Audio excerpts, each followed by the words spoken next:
அன்பானவர்களே, அன்பு வணக்கங்கள்.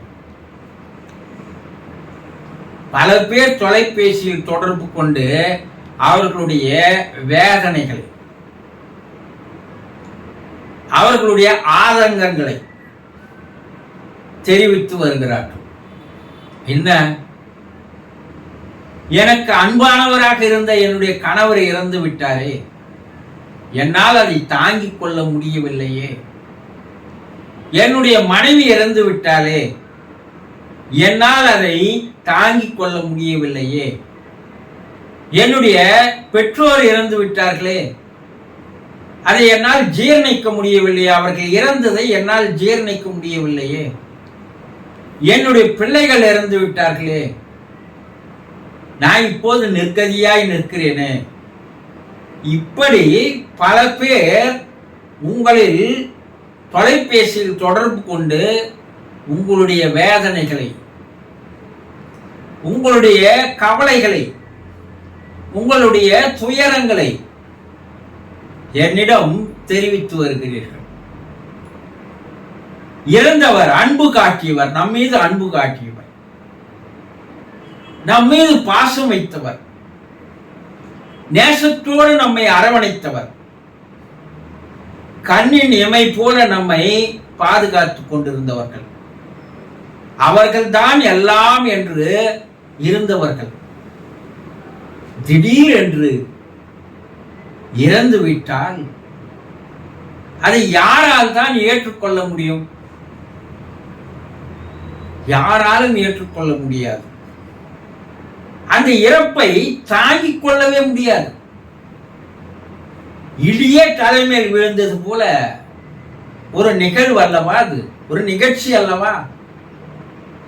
நம்மோடு இன்னும் பல ஆண்டுகள் நம்மோடு இருக்க போகிறார், நமக்கு அன்பு செலுத்த போகிறார், நம்மை அரவணைக்க போகிறார் என்றல்லவா கனவு கண்டு கொண்டிருந்தோம்.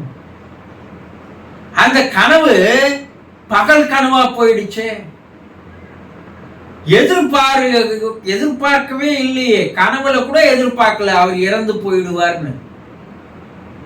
இது ஒரு பெரும் அதிர்ச்சி அல்லவா? அப்படி இறந்தவரை, அந்த இறப்பை தாங்க முடியாமல் ஒரு பெரிய மன வேதனைக்கு உள்ளாகி இருக்கிறேனே. எதையுமே செய்ய முடியல, எதையுமே சிந்திக்க முடியல. மனம் சித்த பிரமை பிடித்தது போல இருக்கிறது. நாமும் அவரோடு போய் சேர்ந்துடலாமான்னு ஒரு தவறான எண்ணங்கள் கூட மனதிலே உதயமாகிறது. வாஸ்தவம் தான், தாங்க முடியாதா, எதிர்பார்க்க முடியாத ஒண்ணுதான். ஆனா மரணம் என்பது ஏற்கனவே நிர்ணயிக்கப்பட்டு விட்டதல்லவா? அவர் இப்பதான் இறக்கணும், இப்படிதான் இறக்கணும், ஏற்கனவே எழுதப்பட்டது. அது இறைவனால் முடிவு செய்யப்பட்டது. அதை யாரால மாற்ற முடியும்? நம்மால மாற்றி இருக்க முடியுமா? ஐயா, இறந்து போனவர நான் நினைச்சிருந்தா இன்னும் பல ஆண்டுகள் உயிரோடு நான் அவரை வைத்திருப்பேன் என்று உங்களால் சொல்ல முடியுமா? உங்களால எல்லாத்தையும் செய்ய முடியும். போற உயிரை தடுத்து நிறுத்த முடியுமா? முடியாது. அது இயற்கை, அது இறைவனுடைய செயல். அதிலிருந்து நம்மால் எதையுமே செய்ய முடியாது. அவனுடைய சட்டத்தை, அவனுடைய விதியை மீறி யாராலும் செய்ய முடியாது, தடுக்க முடியாது. இறந்தவர் இறந்தவர் தான். ஆனா இறந்தவரை பற்றியே நினைத்து கொண்டிருந்தால் உங்களை நம்பி இருக்கிற மற்ற குடும்ப உறுப்பினர்கள், அவர்களுடைய நிலை என்ன? நீங்க அதே வேதனையில, அதே துக்கத்துல நீங்க இருந்தீங்கன்னா உங்க மனம் உடைஞ்சு போன மாதிரி அவர்களும் உடைந்து போய்விட மாட்டார்களா? அவர்களுக்கு எதிர்காலம் இருக்கிறது அல்லவா? அவர்களுக்கு உங்களுடைய அன்பும் ஆதரவும் தேவையில்லையா? அப்போ மனதை தேற்றிக் கொள்வதுதான் வழியே தவிர, அதையே நினைத்து அந்த நிகழ்விலேயே உள்ளேயே இருந்து கொண்டிருப்பது வாழ்க்கைக்கு சரியானது அல்ல. கொஞ்சம் கொஞ்சமா அதுல இருந்து வெளிவருவதற்கு முயற்சி செய்யுங்க. எத்தனை காலத்திற்கு அந்த நிகழ்வுகளையே அந்த நிகழ்ச்சியை நினைத்து கொண்டு உங்களை நீங்களே உள்ளுக்குள்ளே சுருக்கிக் கொள்வீர்கள். அப்போ மற்றவங்களுடைய நிலை என்ன, அதே நீங்க யோசனை பண்ணணும் இல்ல? அப்படி நீங்க அதே வேதனையிலேயே அதே நிகழ்விலேயே நீங்க இருந்தீங்கன்னா இறந்து போனவருடைய ஆன்மா அவரும் உங்களுடைய நிலையை பார்த்து பார்த்து உங்களை விட பல மடங்கு அவரும் அதே வேதனையில் இருப்பார். அது தெரியுமா? என்னடா நம்ம எதிர்பார்த்த இறந்துட்டோம், நம்ம வந்ததுனால இந்த குடும்பம் என்ன நிலைக்கு ஆயிடுச்சு, யாருமே அவங்களுடைய சுயநினைவோடவே இல்லையே, அவர்கள் இழப்பை நினைத்து அதிலேயே கண்கலங்கி கொண்டிருக்கிறார்களே, இவர்களுடைய நிலைக்கெல்லாம் யார் காரணம், நான் அல்லவா என்று அவர்கள் மேலும் மேலும் மேலும் மன வேதனை அடைவாங்களா இல்லையா? அப்ப அவர்களுடைய மன அமைதி அடையாது. அப்போ எப்படி அவர்கள் மன சாந்தி அடைவார்கள், ஆன்ம சாந்தி அடைவார்கள்?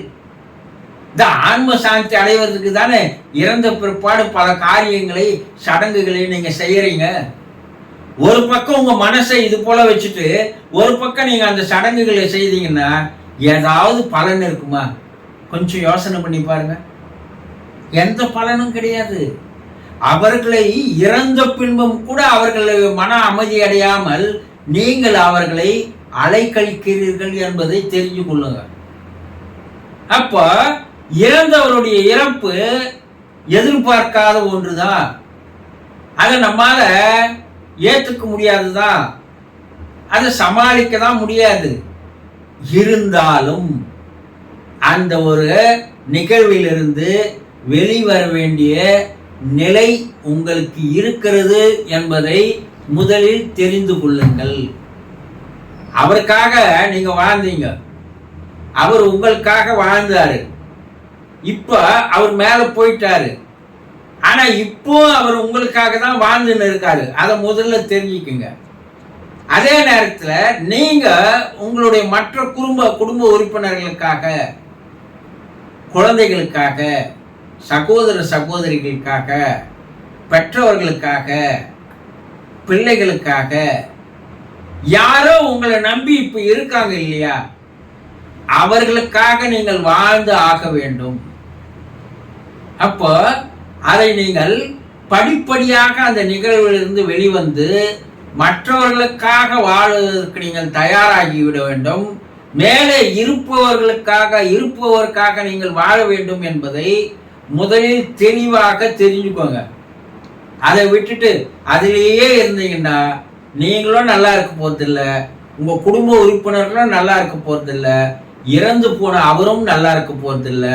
அப்போ இதுல இருந்து எப்படிதான் வெளியே வருவது? ஆக அந்த வேதனையை, அந்த சோதனையிலிருந்து வெளிவந்துதான் ஆகணும்.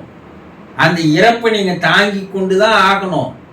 இதை நிறுத்தி நிதானமாக கொஞ்சம் உங்க மூளைய சரி பண்ணி உங்க மனசை சரியாக்கி யோசனை செய்து பார்த்தீங்கன்னா, ஆமா இது இறைவனுடைய செயல், ஏதோ ஒரு காரணத்திற்காக அவரை அழைத்து சென்று விட்டார், அவர் நமக்காக வாழ்கிறார், இப்ப நாம அவருக்காக வாழ்வோம் என்ற ஒரு தெளிவு வந்துடுச்சுன்னா நீங்கள் அதை தாங்கிக் கொள்வீர்கள் என்பதை புரிந்து கொள்ளுங்கள். சந்தோஷம்.